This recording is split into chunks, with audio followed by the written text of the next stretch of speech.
So somebody recently asked me what I did, and it was a way for me to really articulate something that I want to share with you guys today because I've never been a healer who has some elevator speech about what I do, the technologies I use, and whatever. I was not schooled in business. So when she asked me, I think it was the first time that I felt really confident to say what I'm about to say to you. So I want to share this with you because I think it's very important, even if you don't do the work with me, that you do the work by yourself if you are a codependent empath. So her question was, I'm already sold. I totally want to work with you, but like, what do you really do? And the answer is I help codependent empaths to switch their genetic coding in a way that benefits them by choice rather than by chance. So a lot of codependent women, and a lot of especially codependent empathic women, were born into a womb of a mother who was taught not to trust herself, who was taught not to trust the world. And we were taught to hide and to be silent and to be unseen, basically. And that if, something goes wrong, obviously you provoked it. And, there's so many elements of a woman who's raising a child who also doesn't trust herself, because then her child becomes an object. Her child becomes a symbol and a reflection of her own unresolved issues, of her own anger, of her own, unwillingness to sometimes move forward. When a child is like, no, I'm going to get what I want regardless, that mother is going to be like, I never got to do that, so like I'm going to lock it down right now. You will not get what you want. That's not how the world works. And to the empath who's like born in this, like I just want to love and like be here and experience life, and I'm so excited to come to the planet, who's then born to a mother who's like, the planet is not your oyster.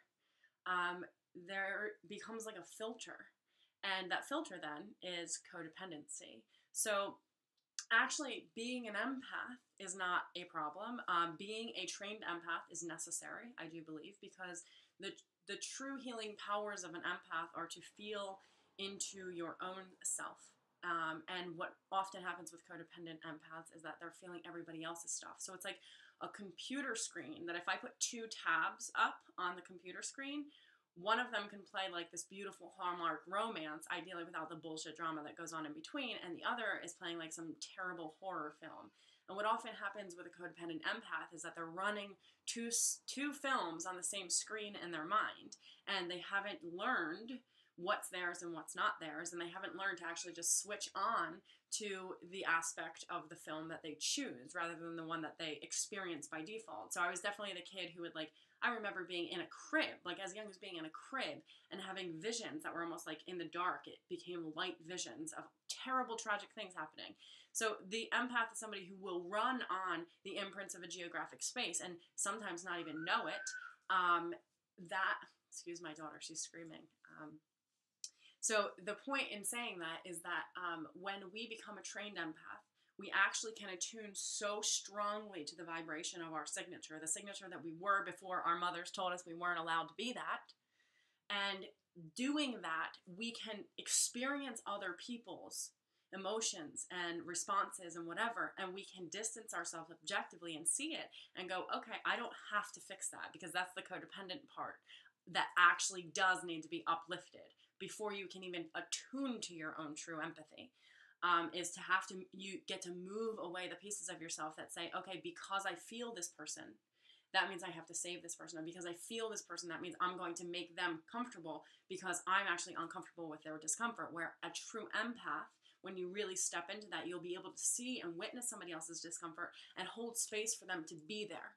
And that will simply be it. And you will understand when you get there that that simply is enough. That the fixing aspect was actually just you looking at unresolved wounds, no different than your mother did to you, in somebody else going, I have to hurry up and fix that. I have to make sure that that little girl is quiet because somebody's going to come hurt her if she's not, because that's how it is, like to a woman who doesn't trust herself, that's the vibration she projects onto the child. So like, I'm going to smack her to make sure that nobody else can hurt her. And we do that kind of intuitively to other people when we haven't fixed our own wounds. We see them and go, wow, I see that you're discomfortable or uncomfortable, or I see you're on the brink of something that like is making me nervous. Like maybe you're getting a little bit angry, and I don't like for other people to be angry because it makes me feel out of control. So I'm going to hurry up and try to control that. It's not because you actually are holding space to want to serve them. It's actually because in the codependent aspect of our identity, we go, okay, I have to make sure that that doesn't go there and escalate there because it makes me uncomfortable. So I'm going to help them.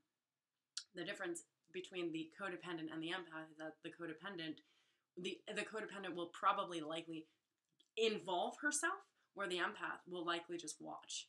And I don't mean that, and it's not even, you can engage and watch at the same time, but the codependent is going to feel the entire thing and everybody else's stuff and say, okay, I'm going to fix this because I can feel it and it's making me uncomfortable, instead of the empath being like, okay, well, I see everybody's uncomfortable and I can feel that and I can have compassion for that and I can be here with that, but there's nothing here that needs to be fixed. So really, at the end of the day, the work with a codependent empath is we get to a place where we understand literally there was nothing ever to forgive, but we have to be aware that we are living in a DNA enclosure, okay? And that our mothers, we inherited codependency. We inherited it through vibration, through genetics, and through environment. So when you are especially empathic and mirroring all sorts of codependency, you see your mom be codependent with her dad, or you see your mom be codependent with your father, and you are going, okay, well, this is, I have to basically put on that fake filter to make sure everybody else is being appeased, because I can't, I'm not going to be comfortable until everybody else is appeased, and I'm not really allowed. Like, there's so many aspects. If you're watching this, you already get what it's like. There's so many aspects to it that I can go into, even like the guilt of being happy, the fear of being sad. Like, you can't have one emotion without it being coupled with another when you're raised as a codependent empath. So we inherited that, though. Our mothers, they might have even displayed narcissistic traits, but the truth is that they inherited something from their experience, circumstance, and lineage, and we are the people here to stop it, okay? Because by default, it will seep into the marrow of our granddaughters. That will happen, and you're here to make that change. So understanding that, the true work is to go into that inner child self. And I know that a lot of people, some people know about inner child work, some people don't, but the truth is that inner child work is the core. I do deeply believe in past life regressions. I do deeply believe in acupuncture. I do believe in every aspect of healing that is an alternative form of healing. I shouldn't say every, but most. And inner child work is the simplest, most available self-healing tool that you can use as energy work on yourself right now. And what that looks like is going back into the inner child and making her matter. Because we were taught not to matter. We were taught that we only mattered if somebody else was comfortable, or if our object, our physical form, was being used to serve something else. And when we really get to the root of knocking down the identity of codependency, the core and strength of being a true empath, we get to this place where when we matter, we can change our matter. We can change our genetic coding. That is simply true. And when you change your genetic coding, and you turn off all of those circumstantial events that happened in your grandmother's past by saying, okay, well, that as the empath, that does exist in me, but it is not mine, okay? And I no longer need to carry the burden because it just doesn't make sense. I want to count the blessings while I'm here. So your grandmother, your mother's name will not be in vain by your healing. And that's the point, because when you heal them, and you heal your granddaughters who aren't even born yet.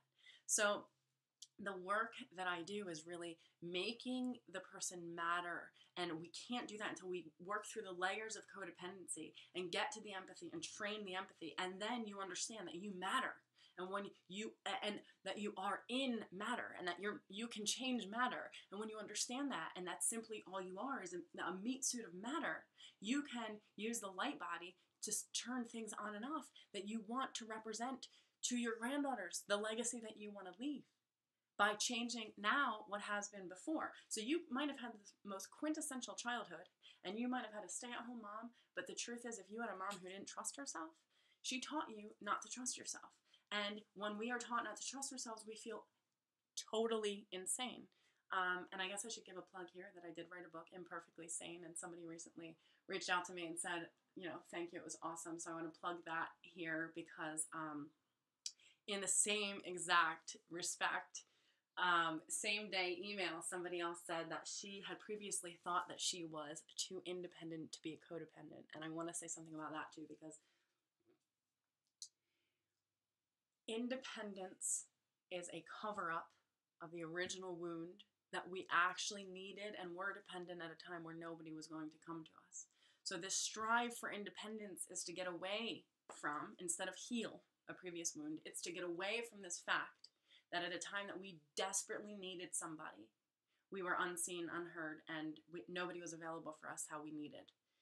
And it doesn't have to be, oh my God, I was like abused every day my whole life. It can be something, you know, different than that. I don't know what your experience is, but for sure, I think everybody has an element of trauma. And so to get back to the original root and realize Miss Independent, who feels very independent and attracts people who are probably actually like, you'll have to babysit them more than you actually like will have an equal. My love, independence is not a real thing for us. We are interdependent beings. It's always going to be true. It always has been true. It is the natural way to be. And when we try to resist that, our life becomes about resistance, period. And we will be cold